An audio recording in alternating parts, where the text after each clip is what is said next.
There had never been anybody quite like Mr. Busy.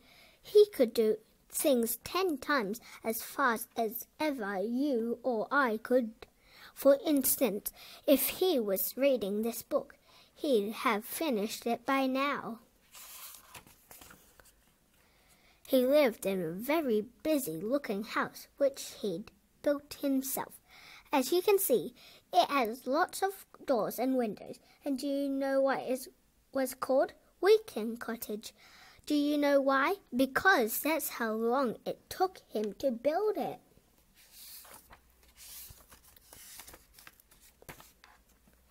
One fine summer morning, Mr. Busy was up and about bright and early at 6 o'clock.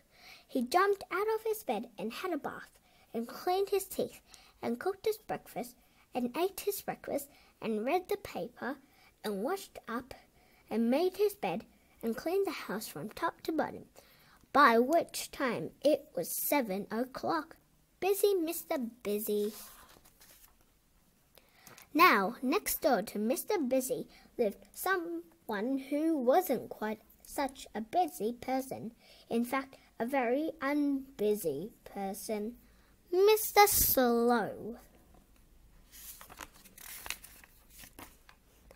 If he was reading this book, he'd read it like this.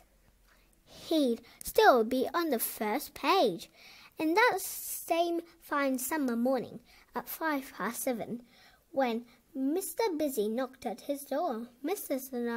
Slow was fast asleep in bed.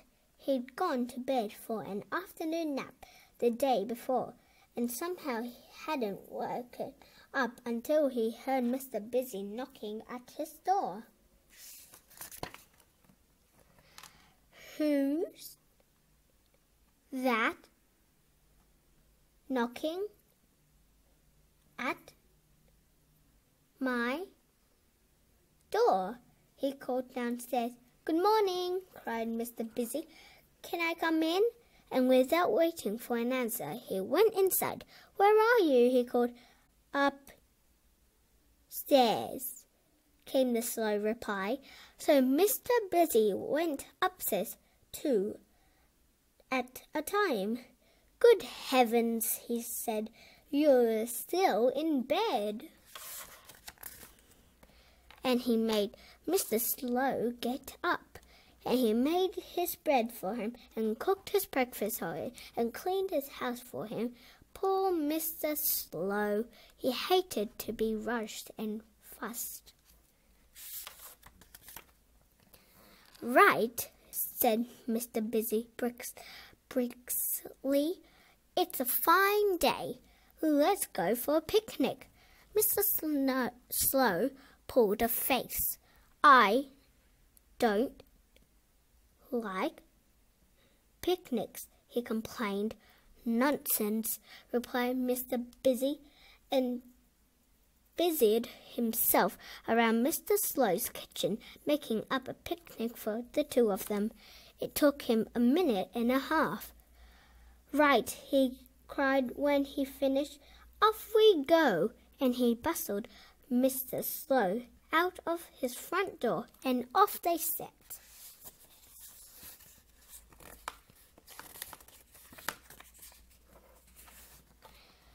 As you can imagine, Mr. Busy walks extremely quickly, and as you can imagine, Mr. Slow doesn't. So by the time Mr. Busy had walked a mile, do you know how far Mr. Slow has walked?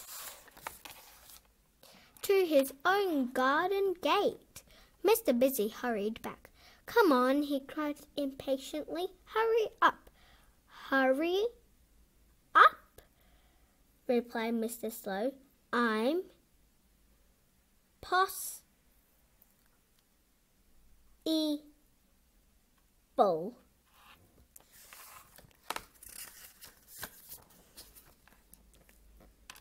Oh, all right, said Mr. Busy. We'll have a picnic in your garden. Wait a minute, though. he added. "The grass needs cutting." And he rushed back to Weekend Cottage and rushed back again with his lawnmower and rushed up and down cutting Mr. Slow's lawn. It took him 2.5 minutes. It would have taken him 2 minutes, but he had to mow around Mr. Slow, who couldn't get out of the way in time. "Right," cried Mr. Busy, "picnic time!" And together, on the fine summer day, they had a fine picnic. Well, actually, Mr. Busy had a finer picnic than Mr. Slow because he ate more quickly and had most of the food. Mr. Busy stretched out on the grass. "That was fun," he said. "I like picnics." "You do." "I don't," said Mr. Slow. "Tell you what," went on Mr. Busy, ignoring him. "Tomorrow we'll go on a proper picnic out in the country." Mr. Slow pulled a face. "And," went on Mr. Busy, "in order to do that and get you out into the country, I'll have to call for you earlier than I did this morning." Mr. Slow pulled another face. "See you tomorrow then," said Mr. Busy, and went home and cleaned his house from bottom to top. The following morning, Mr. Busy jumped out of bed at 5 o'clock and had a bath and cleaned his teeth and cooked his breakfast and ate his breakfast and read the paper and washed up and made his bed and cleaned the house from top to bottom, by which time it was 6 o'clock. He went and knocked on Mr. Slow's front door. Come on," he cried. "Time to be up and about. Picnic day." No reply. "Come on," cried Mr. Busy again. No reply. Mr. Busy went inside and went upstairs 3 at a time and into Mr. Slow's bedroom, expecting to find him in bed, but he wasn't. And he wasn't anywhere upstairs, and he wasn't anywhere downstairs. "Bother," said Mr. Busy. "I wonder where he's got to." Where Mr. Slow had got to was under his bed, hiding. He didn't want to go on any picnic. Not he. "Bother," said Mr. Busy again. "That means I'll have to go on a picnic on my own." Under his bed, Mr. Slow smiled a slow smile.